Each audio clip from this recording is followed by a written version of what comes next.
नमस्कार दोस्तों, स्वागत है आपका हमारे चैनल टेल्स बाय यशु पर।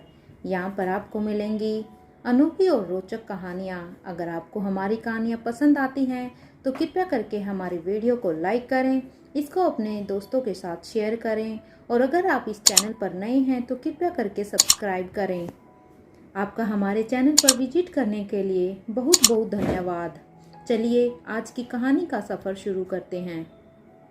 पिछले एपिसोड में हमने देखा कि अनिका को होश आ गया और अब रोहित और अनिका के बीच में बहुत सारी ही बातें होती हैं। अब उसके बाद आकाश गुलेरिया और करण गुलेरिया भी अनिका से मिलने के लिए उसके कमरे में जाते हैं, लेकिन अब वहाँ पर उनके चेहरे पर एक खुशी तो थी, लेकिन उनकी आंखों में एक नमी नजर आ रही थी। अब दोबारा फिर से रोहित यहाँ पर बाहर कुछ देर तक एक बेंच पर बैठकर सभी चीज़ों को रियलाइज़ करता है। अब जब वहाँ से करण गुलेरिया और आकाश गुलेरिया दोनों ही वहाँ से अनिका के वार्ड से निकल चुके थे, तब रोहित अनिका के वार्ड की तरफ फिर से देखता है। तभी एक बार फिर रोहित के कानों में अनिका की धीमी सी आवाज़ पड़ती है। अब अनिका की आवाज़ सुनकर अब रोहित वापिस से पलटता है।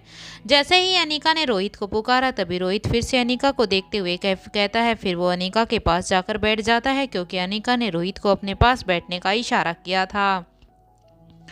रोहित अब बस चुपचाप अनिका के पास बैठ जाता है। अब वो सिर्फ और सिर्फ अनिका को ही सुनना चाहता था। वो अब अनिका से ही बातें करना चाहता था, क्योंकि अब रोहित ने यहाँ पर बहुत सोच लिया था।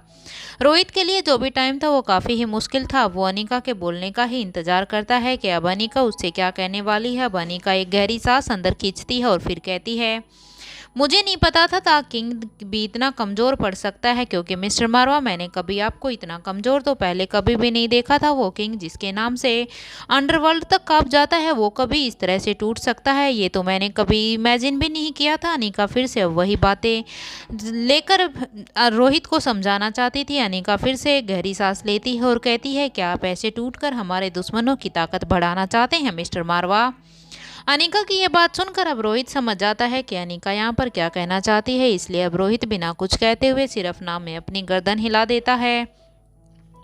अब अनिका फिर से रोहित के चेहरे की तरफ देखती है और अनिका कहती है, ये टाइम कमज़ोर पड़ने का नहीं बल्कि किंग स्टाइल में अपने दुश्मनों को मात देने का है मिस्टर मारवा। इस टाइम पर हमारे दुश्मनों को लग रहा होगा कि यहाँ पर मैं पहले से ही अब एडमिट हो चुकी हूँ और अब हम कुछ नहीं करेंगे, अब हमारे हाथ में कुछ भी नहीं है, इसलिए वो अभी शांत होगा। यही सही मौका है, उन पर ऐसा वार करो कि उनको संभालने तक का भी मौका ना मिले।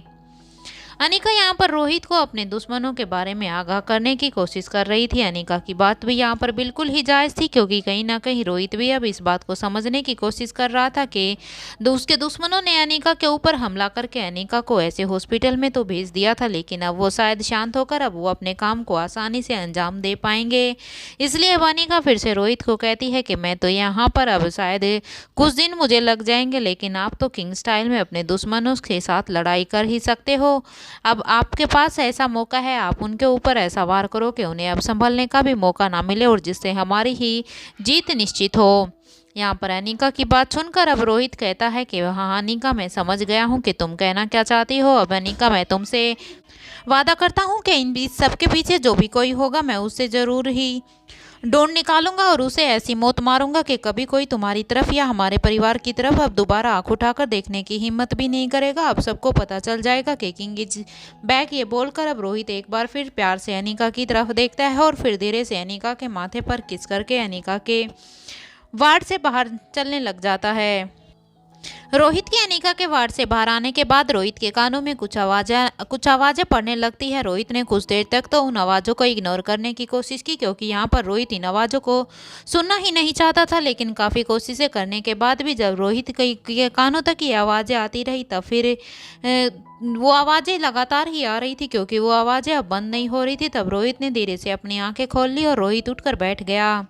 इसके बाद रोहित ने एक बार फिर से वार्ड की तरफ देखा। अभी तक अनिका को होश नहीं आया था। एक्चुअली में यहाँ पर रोहित अब तक सपना देख रहा था। जब रोहित यहाँ पर बिल्कुल ही शांत बैठा हुआ था, जब रोहित की आंख लग गई थी तो यहीं पर ही रोहित की आंख लगने के बाद रोहित ने सपना देखा था कि रोहित की यहाँ पर अनिका की याददाश्त वापिस आ चुकी है। रोहित ने अनीका से जो भी बातें की जब करण गुलेरिया और आकाश गुलेरिया वहां पर कमरे में गए, वो सब रोहित यहाँ पर इमेजिन कर रहा था। एक्चुअल में यहाँ पर कुछ अनीका की याददाश्त वापस आई ही नहीं थी। अब रोहित फिर खुद से ही कहता है, अनीका तुम मेरी ताकत और कमजोरी दोनों ही हो। मैं यहाँ पर तुम्हारे मामले में कुछ भी नहीं कर सकता। मैं सब कुछ बर्दाश्त कर सकता हूँ, लेकिन तुमसे दूर जाने के बारे में सोच भी नहीं सकता। मैं तुम्हें अगर एक खरोच भी आती है तो पता नहीं क्यों मैं वो बर्दाश्त भी नहीं कर पाता। चाहे मुझे कुछ भी हो जाए, मैं अपना हर दुख, अपनी हर तकलीफ, हर चीज़ को बर्दाश्त कर सकता हूँ, लेकिन पता नहीं तुम्हारे मामले में मैं इतना सेंसिटिव क्यों हूँ। मुझे खुद भी समझ में नहीं आता, लेकिन तुम दोनों ही तरफ से मेरी ताकत और कमजोरी दोनों ही हो। अब जिसने भी ये किया है उसको तो मैं बिल्कुल भी नहीं छोड़ूंगा। भले ही ये एक सपना था, लेकिन आई प्रोमिस यू कि मैं तुम्हारे दुश्मनों को इतनी आसान मौत तो अब नहीं देने वाला। अब मैं अपने किसी भी दुश्मन को अब मेरी कमजोरी का फ़ायदा नहीं उठाने दूंगा। थैंक यू अनिका, भले ही तुम्हें होश ना आया हो, लेकिन ये सपने में ही तुमने मुझे बहुत ही मोटिवेट किया है, और आई प्रोमिस यू अब मैं बिल्कुल ऐसा दोबारा रिपीट नहीं करूंगा। इतने में ही अब वहाँ पर अनिका का अटेंडिंग डॉक्टर आ जाता है। जब डॉक्टर रोहित ने यहाँ पर डॉक्टर की तरफ देखते हुए डॉक्टर से पूछा, डॉक्टर क्या अनिका को होश आ गया है? तभी डॉक्टर रोहित का सवाल सुनकर पहले तो थोड़ा सा घबरा गया था। उसके मन में अभी भी कुछ घंटे पहले रोहित ने कैसे बर्ताव किया था उसका डर अभी भी रोहित के मन में था, क्योंकि यहाँ पर डॉक्टर कुछ भी कहने से पहले यहाँ पर 100 बार सोच लेना चाहता था, कहीं रोहित फिर से पहले की तरह ही ना बर्ताव कर दे कि जैसे पीछे रोहित ने डॉक्टर के गले को पकड़ लिया था। इसलिए अब यहाँ पर डॉक्टर पहले से ही घबराया हुआ था। लेकिन काफ़ी हिम्मत करने के बाद अब डॉक्टर ने रोहित से कहा, देखिए मिस्टर मारवा, यहाँ पर डॉक्टर अमृता के सिर पर काफ़ी चोट लगी है, जिसके कारण उनकी काफ़ी बड़ी सर्जरी भी हुई है, और उसी सर्जरी के बाद अब पेशेंट को होश आने के लिए काफ़ी टाइम भी लग सकता है। इसमें मैं अभी कुछ नहीं कह सकता। यहाँ पर डॉक्टर की बात सुनकर अब रोहित ने धीरे से हाँ में सिर हिलाया, क्योंकि अब रोहित की कंडीशन थोड़ी सी बेटर थी। अब यहाँ पर रोहित अच्छे से डॉक्टर की बातों को समझ पा रहा था। अब यहाँ पर रोहित ने अपने आप को काफ़ी सुदृढ़ बना लिया था। फिर डॉक्टर से एक और सवाल अब रोहित पूछता है। रोहित ने डॉक्टर से कहा, डॉक्टर अनिका अब खतरे से बाहर तो है ना? तब रोहित का सवाल सुनकर अब डॉक्टर ने एक बार फिर अनिका की वार्ड की तरफ देखा, और देखकर कुछ देर के लिए तो वो चुप रहा। अब डॉक्टर को ऐसे चुप देखकर रोहित कुछ पल के लिए तो घबरा गया था, लेकिन फिर डॉक्टर ने आगे कहना शुरू किया कि अभी के लिए तो उनकी हालत स्टेबल है, अभी उन्हें किसी भी तरह का कोई भी खतरा नहीं है। हम उम्मीद कर रहे हैं कि आगे भी शायद कोई परेशानी नहीं होगी, क्योंकि ऑपरेशन सक्सेसफुल रहा है। ये कहकर डॉक्टर अपने कैबिन की तरफ बढ़ जाता है। डॉक्टर भी यहाँ पर रोहित को कुछ भी और भी ज़्यादा कहने से कतरा रहा था, क्योंकि डॉक्टर पहले से ही अब रोहित से डरा हुआ था। एक तो उसकी पावर रोहित की इतनी ज़्यादा थी कि उसके आगे यहाँ पर डॉक्टर शायद स्टैंड भी नहीं कर पाए, और ऊपर से रोहित का ऐसा बिहेवियर कुछ देर पहले देखने के बाद अब डॉक्टर को ने यहाँ से निकलना ही बेहतर समझा। अब रोहित ने भी कुछ पल रुककर अब अनिका के वार्ड के दरवाजे पर लगे एक छोटे से कांच में से अब रोहित ने अनिका को देखा, और फिर अपने मन ही मन कहा, अनिका इन सब के पीछे जो कोई भी है उसकी आज से उल्टी गिनती शुरू हो चुकी है। इसके बाद रोहित ने अपना फ़ोन निकाला और फिर चिराग को मैसेज भेज दिया। कुछ ही मिनट बाद चिराग और अब्दुल अब हॉस्पिटल के एक प्राइवेट कमरे में रोहित के सामने खड़े थे। अब अब्दुल भी अब तक बच्चों को अच्छे से सेटल करने के बाद कुछ समय तक उनके पास रहने के बाद, जैसे कि अनिका ने उससे कहा था, अब्दुल ने यहाँ पर अनिका के कहे अनुसार वहाँ पर बच्चों के पास किसी भरोसेमंद आदमी को छोड़कर अब वो वापस यहाँ पर दिल्ली आ चुका था। रोहित ने अब अब्दुल और चिराग की तरफ देखा। इस समय पर रोहित के चेहरे से ये पता नहीं लगाया जा सकता था कि रोहित के मन में क्या चल रहा था, जिसके कारण चिराग और अब्दुल दोनों थोड़ा सा ही घबरा रहे थे, क्योंकि यहाँ पर रोहित के चेहरे को देखकर समझ पाना उन दोनों के लिए बहुत ही कठिन था। मोस्टली अब्दुल और चिराग, क्योंकि वे दोनों हमेशा से ही रोहित मारवा के साथ हमेशा से ही उसके हर काम में शामिल होते थे। यहाँ पर वो रोहित के हाव भाव से, उसके चेहरे को देखकर, उसके चाल ढाल, उसके ढंग को देखकर हमेशा से ही समझ जाते थे कि यहाँ पर अब रोहित मारवा क्या कहना चाहते हैं, उनके लिए क्या इंस्ट्रक्शन है। कई बार तो वो उनके कहने से पहले ही हर काम को समझ जाते थे और रोहित के बिना बोले ही उस काम को अंजाम भी दे देते थे। लेकिन आज यहाँ पर रोहित के चेहरे को देखकर समझ पाना आज उन दोनों के लिए काफ़ी ही मुश्किल हो रहा था। वो ये सब पता लगाने की कोशिश तो कर रहे थे कि आज रोहित ने अचानक से उन्हें इस सीक्रेट रूम में आकर मिलने के लिए क्यों कहा है, लेकिन अभी उन्हीं को देखते हुए अब उनके लिए कुछ भी जान पाना बहुत ही मुश्किल था। अब तक रोहित भी वहां पर आ गया था। रोहित ने उन दोनों की ओर देखते हुए कहा कि मुझे किसी भी हालत में इस ऑर्गेनाइजेशन के लीडर के और इस विलन के बारे में जानना है। ये कौन है, क्या करता है, कहाँ रहता है, सब कुछ, चाहे उसके लिए तुम्हें ज़मीन खोदनी पड़े या आसमान चीरना पड़े, लेकिन मुझे वो किसी भी हाल में चाहिए। मैं उसे ऐसी मौत मारूंगा कि फिर कभी भी कोई भी किंग या उसके परिवार की तरफ आंख उठाकर भी देखने की कोशिश नहीं करेगा। यहाँ पर मैंने काफ़ी पीछे ही इस बारे में सोच लिया था कि अब मैं किंग के कार्यभार को नहीं संभालूंगा, इसलिए काफ़ी टाइम तक शायद मैंने इस कार्य को अच्छे से नहीं संभाला और मैं भी आराम से बैठ गया था। लेकिन मैंने, वो कहते हैं ना कि मैं शेर ने शिकार करना छोड़ा है लेकिन वो शिकार करना भूला नहीं है, इसलिए अब मुझे अपने अपने काम पर अब मुझे वापस आना होगा, क्योंकि यहाँ पर मेरी फैमिली के लिए अभी मुझे खुद ही ढाल बन कर आना होगा। अब मैं किसी भी तरह का कोई भी खतरा नहीं ले सकता। अब सबको बताने का टाइम आ गया है कि किंग से उलझने का क्या अंजाम होता है, क्योंकि अब तक शायद सभी लोग ये समझ चुके हैं कि मैं यहाँ पर कुछ भी नहीं कर सकता, लेकिन अब सबको बताने का समय आ चुका है। अब सबको पता चल जाएगा कि किंग इज बैक। किंग सिर्फ शांत था, वो कहीं गया नहीं था अपनी बात पूरी करके। अब रोहित ने उन दोनों को जाने के लिए कह दिया था।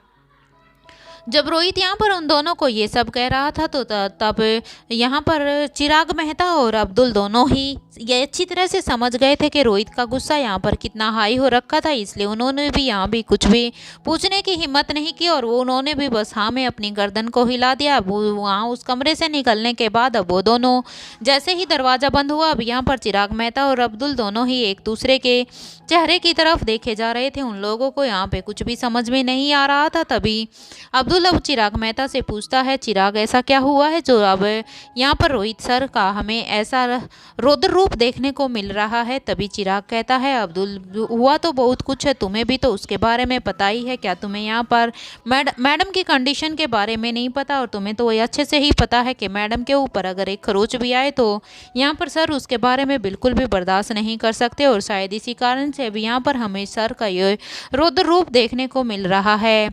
अब अब्दुल भी यहाँ पर चिराग मेहता की बातों से सहमत होता है। अब वो दोनों एक प्लान बनाते हैं कि उन्हें कैसे अपने काम को अंजाम देना है। अब वो अपने काम को हाफ डिवाइड करने लग जाते हैं। एक तरफ से अब्दुल अभी से ऑर्गेनाइजेशन के बारे में पूरी तसल्ली करने की कोशिश करता है, तभी दूसरी तरफ भी अब चिराग ने भी अपना कार्यभार अच्छे से संभाल लिया था। वहीं दूसरी तरफ स्पेशल डिपार्टमेंट के एक मीटिंग हॉल में छाए सन्नाटे को तोड़ते हुए ऑफिसर विकास ने कहा कि हम सब ने इतना बड़ा मिशन किया है, हमें इतनी बड़ी जीत हासिल हुई है, इस बात पर तो पार्टी होनी ही चाहिए। और आप सभी यहाँ पर मुंह लटका कर बैठे हुए हैं जैसे कि कोई मर गया है। यहाँ पर विकास की ये बात सभी को तीर की तरह चुभ रही थी, क्योंकि विकास को यहाँ पर अनिका के लिए कोई भी परेशानी नहीं थी। यहाँ पर पूरी की पूरी ही यहाँ पर इंस्पेक्टर अब्बास और अनिका की टीम अनिका के लिए बहुत ही परेशान थी, लेकिन विकास की बातों और उसके चेहरे को देखकर तो ऐसा लग रहा था जैसे यहाँ पर विकास के मन में तो लड्डू फूट रहे थे, क्योंकि विकास यहाँ पर किसी भी हाल में नहीं चाहता था कि अनिका उसकी टीम में शामिल हो। इंस्पेक्टर विकास को तो यहाँ पर अनिका से स्टार्टिंग से ही दिक्कत थी, इसलिए उसने कभी भी नहीं चाहा था कि अनिका इस केस में इन्वॉल्व हो। और अब यहाँ पर अनिका को चोट लगने के बाद अब अनिका खुद से ही इस केस से हट गई। यही सब अब तक विकास ने सोचा था और यही सोचकर अब तक विकास यहाँ पर इतना खुश होकर ये सब बकवास कर रहा था, लेकिन यहाँ पर विकास को कोई भी फर्क नहीं पड़ रहा था। तभी भूमिका ने अपने गुस्से पर अपना कंट्रोल खो दिया, क्योंकि काफ़ी देर से भूमिका उसकी ये बुलशिट बातें तो सुन रही थी। अभी भूमिका के जबड़े एकदम से कस गए थे। हालांकि भले ही वो एक इंस्पेक्टर हो, लेकिन भूमिका का ओहदा भी कोई कम नहीं था। तभी भूमिका ने अपने गुस्से का कंट्रोल खोते हुए गुस्से में घूरते हुए कहा, हमने मिशन को इंजाम दिया है। तुम कहाँ से शामिल हो गए इस मिशन में? तुम्हें तो जो काम सौंपा गया था तुम तो वो भी पूरा नहीं कर पाए, ना ही तो तुम्हें ये पता कर पाए कि विवेक बाकी सभी के परिवारों को कहाँ बंदी बनाकर रखे हुए हैं। और बच्चे और बूढ़े तो हमें वहाँ पर मिल ही गए, लेकिन अभी भी बच्चों के पेरेंट्स का हमें कोई भी पता नहीं चल पाया। अरे ये काम तो हमने तुम्हें सौंपा था, लेकिन तुमने अपना काम करने की बजाय तुम यहाँ पर जश्न मना रहे हो। तुम अपने बारे में क्या कहोगे? तुम यहाँ पर अनिका के ऊपर तो इतनी उंगलियां उठा रहे हो, लेकिन इन पिछले कुछ दिनों में तुमने क्या किया है? जो काम तुम्हें सौंपा गया था क्या तुमने वो तसल्ली बख्श किया है या नहीं? यहाँ पर भूमिका की इतनी कड़वी बातें सुनने के बाद विकास को बहुत ही गुस्सा आता है, लेकिन अब यहाँ पर भूमिका गलत भी कहाँ कह रही थी। अब भूमिका अपनी बात को, इससे पहले विकास कुछ भी और आगे कहता, भूमिका अब अपनी बात को आगे बढ़ाते हुए कहते हैं, तुम्हें तो खुद शर्म आनी चाहिए कि तुम्हें जो एक टीम बनाकर दी गई थी कि तुम उस टीम के थ्रू अब उन लोगों तक पहुँचोगे जिनको उस ऑर्गेनाइजेशन में बंदी बनाया था, लेकिन तुम अपना काम करने की बजाय तो तुम तो यहाँ पर जश्न मना रहे हो। अरे तुम किस चीज़ का जश्न मना रहे हो और कौन सा मिशन हमने कामयाब किया है? यहाँ पर अनिका को इतनी चोट लगी है और तुम किस मिशन के कामयाब होने की बात कर रहे हो? क्योंकि हम तो अभी तक उन लोगों के बस पेरेंट्स और बच्चों को ही, अभी तक हम उनके माँ बाप को हो और उनके बच्चों को ही बचा पाए हैं, लेकिन उन लोगों को तो हम अभी तक भी नहीं बचा पाए। इसके बारे में अब तुम क्या कहोगे? ये काम तो तुम्हें ही असाइन किया गया था ना। अब यहाँ पर भूमिका के इतने तीखे सवालों को सुनकर अब विकास का भी पारा एक पल से हाई हो गया था, क्योंकि वो बिल्कुल भी नहीं चाहता था कि कोई उसके काम को लेकर उस पर उंगली उठाए। भले ही वो सेम यही काम कर रहा था अनिका के ऊपर उंगली उठाते हुए, लेकिन अब जब भूमिका ने उसके ऊपर ऐसे उंगली उठाना शुरू किया तो उसका भी पारा एकदम से हाई हो जाता है और अब वो भूमिका को एकदम से कहता है, भूमिका डोंट क्रॉस योर लिमिट। मैं अपना काम यहाँ पर अच्छे से कर रहा हूँ, मुझे ये तुमसे जानने की ज़रूरत नहीं है कि मुझे क्या करना चाहिए और क्या नहीं। और हाँ, मुझे तो ये भी समझ नहीं आ रहा है कि इंस्पेक्टर अब्बास ने अनिका को इस केस के लिए क्यों चुना। यहाँ पर अभी अब्बास का गुस्सा एकदम से नाजायज़ था, इसलिए भूमिका अब बिल्कुल भी अपने आप को और भी कंट्रोल नहीं कर पाती और अब भूमिका अब आगे कहती है, सच में यू आर अ सेमलेस गाय। यहाँ पर अनिका ने हम लोगों के लिए इतना कुछ किया है। अनिका वहाँ पर अकेली ही उस खंडर में उन सब लोगों से वहाँ की उस सिचुएशन के साथ लड़ रही थी, लेकिन तुम्हें तो बिल्कुल भी शर्म नहीं आ रही। अरे तुम्हें उसका एहसान मानने की बजाय तुम तो उसे ही ऐसे नकारा साबित करने पर तुले हुए हो। तुम्हें अनिका को यहाँ पर कितनी चोट आई है सबको उस चीज़ का अफसोस है, लेकिन तुम तो यहाँ पर बेशर्मों की तरह सिर्फ अपनी ही बड़ाई किए जा रहे हो। तुम कौन सी खुशी की बात कर रहे हो? अरे यहाँ पर देश के ऊपर इतना बड़ा संकट आने से टला है और वो भी सिर्फ अनिका की वजह से। अगर अनिका नहीं होती तो शायद ये संकट भी नहीं टलता, लेकिन तुम्हें उसकी कोई भी चिंता नहीं है। अब यहाँ पर अब इंस्पेक्टर विकास फिर से अपनी बात को आगे बढ़ाते हुए कहता है, अरे जो अपनी रक्षा खुद नहीं कर पाई वो यहाँ पर इस देश को इस खतरे से कैसे बचाएगी? ये तो कोई भी मानने के लिए तैयार नहीं होगा। मुझे तो यहाँ पर यही समझ में नहीं आ रहा है कि इंस्पेक्टर अब्बास ने अनिका को इस केस के लिए क्यों चुना। अरे जो खुद की रक्षा नहीं कर पाती वो दूसरों की रक्षा क्या ही करेगी? ये बात तो तुम भी जानते ही हो ना। माना कि अनिका एक अच्छी डॉक्टर है, फिर भी यहाँ पर इंस्पेक्टर विकास ने अपनी बात बदलते हुए कहा, अरे नहीं नहीं, अच्छी डॉक्टर थी है नहीं, अब तो उसकी याददाश्त भी जा चुकी है। उसे डॉक्टरी के बारे में फिलहाल अभी कुछ पता भी नहीं है, लेकिन उसके बारे में कुछ अभी कहा भी नहीं जाता और कि उसकी याददाश्त अभी आएगी भी या नहीं आएगी। अरे मैंने तो न जाने अब्बास सर को भी कितनी बार कहा था कि हम किसी अच्छे से डॉक्टर को इस केस के लिए चुनते हैं, लेकिन पता नहीं यहाँ पर इंस्पेक्टर अब्बास को भी इन चीज़ों में क्या ही नज़र आ रहा था। ना सिर्फ एक डॉक्टर की काबिलियत, बल्कि वो किसी खतरे के टाइम हमसे कंधे से कंधा मिलाकर खड़ा रहने के भी लायक नहीं है। लेकिन पता नहीं क्यों अब्बास सर को अनिका में ऐसा क्या दिखता है कि वो किसी भी हालत में अनिका को इस केस से जोड़ना चाहते हैं। अब तो मुझे लगने लगा है कि इतना भी बड़ा कोई खतरा नहीं था जितना कि अनिका ने इसे बना दिया है। अरे उसे तो बस ये साबित करना था कि वो कितनी बड़ी डॉक्टर है, जो वो कर सकती है वो कोई और कर ही नहीं सकता। यहाँ पर इंस्पेक्टर विकास की बातें, यहाँ पर उसकी हर एक टोंट अनिका को भूमिका के कानों में गूंज रहे थे। अब भूमिका इससे पहले कुछ और भी गड़बड़ करती, अब भूमिका इससे पहले उसके चेहरे पर एक तमाचा जड़ देती, तब तक वहाँ पर इंस्पेक्टर अब्बास वहाँ पर आ गए थे। इंस्पेक्टर अब्बास ने वहाँ पर कैबिन के बाहर ही उन दोनों की बातों को अच्छे से सुन लिया था। अब इसलिए इंस्पेक्टर अब्बास अब अंदर आते हुए इंस्पेक्टर विकास को तिरछी नज़रों से घूरते हुए देखते हैं। यहाँ पर एक पल के लिए तो अब इंस्पेक्टर अब्बास की आंखों को देखकर इंस्पेक्टर विकास चुप हो गए थे, लेकिन अब उन्हें, क्योंकि वो खुद एक इंस्पेक्टर थे, इसलिए उन्हें इंस्पेक्टर अब्बास की ऐसे नज़रों से घूरने से कोई भी फ़र्क नहीं पड़ रहा था। यहाँ पर वो अपनी लिमिट को तो क्रॉस कर ही चुके थे और उन्होंने यहाँ पर अनिका के लिए इतने सारे वर्ड भी जो बोल दिए थे, जो वहाँ पर किसी के लिए बर्दाश्त करना बहुत ही मुश्किल था। क्योंकि वहाँ पर भूमिका, निखिल, इंस्पेक्टर अब्बास, ये तीनों तो अनिका के बारे में सब कुछ जानते ही थे, जबकि उनकी टीम के मेंबर जो अभी भी अनिका के साथ इस मिशन पर गए थे, उन्होंने वहां पर खुद अनिका की बहादुरी को अच्छे से देखा था कि अनिका ने उस सुरंग के अंदर से कितने ही लोगों को, कितने ही बच्चों को, कितने ही बुजुर्गों को अकेले ही उस सुरंग से बाहर निकाला था। अनिका अपनी आखिरी सांस तक, जब तक अनिका की अनिका अपने होश में थी। अनिका ने सबको बड़ी ही सेफली बाहर निकाला था। अगर शायद उसके सिर पर वो पत्थर नहीं लगता तो शायद अनिका भी अपने आप को सेफली वहां से निकाल पाती। इसलिए यहाँ पर जो भी ब्लेम इंस्पेक्टर विकास अनिका के ऊपर लगा रहे थे वो सब बेबुनियाद थे और सभी अब भूमिका की बातों से सहमत कर रहे थे। लेकिन जब इंस्पेक्टर अब्बास वहां पर कैबिन में आए तो अब वहां पर पहले ही सारी की सारी टीम अब इंस्पेक्टर विकास को उसके बारे में बोलने ही वाली थी कि तभी इंस्पेक्टर अब्बास वहां पे आ गए थे। इसलिए अब उन सब ने भी चुप रहना ही बेहतर समझा, क्योंकि अभी वो यहाँ पर इस कैबिन में और भी मैच क्रिएट नहीं करना चाहते थे। अब उन सब को अब इंस्पेक्टर विकास की सोच पर बहुत ही घिन आ रही थी कि कोई आदमी हमारी इस टीम में इतना भी गिर सकता है कि उसे सिर्फ अपने मतलब के अलावा किसी की दुख तकलीफ, किसी की बहादुरी, किसी की सिचुएशन, किसी से कोई भी फर्क नहीं पड़ता। क्योंकि यहाँ पर सब अनिका के इस हिम्मत के बारे में हैट्स ऑफ कर रहे थे, लेकिन एक सिर्फ पूरी की पूरी टीम में इंस्पेक्टर विकास ही था जिसने अब तक अपना दिया हुआ काम तो कंप्लीट किया ही नहीं था और साथ के साथ अब वो अनिका के ऊपर भी उंगलियां उठा रहा था। हेलो फ्रेंड, आज के लिए इतना ही एपिसोड। और आज मैं अनिका के एपिसोड्स के 5 या 7 ओरिजिनल एपिसोड अपलोड करने वाली हूं, तो कृपया आप एक बार राइटर द्वारा लिखे हुए इसके ओरिजिनल एपिसोड को भी देखिए।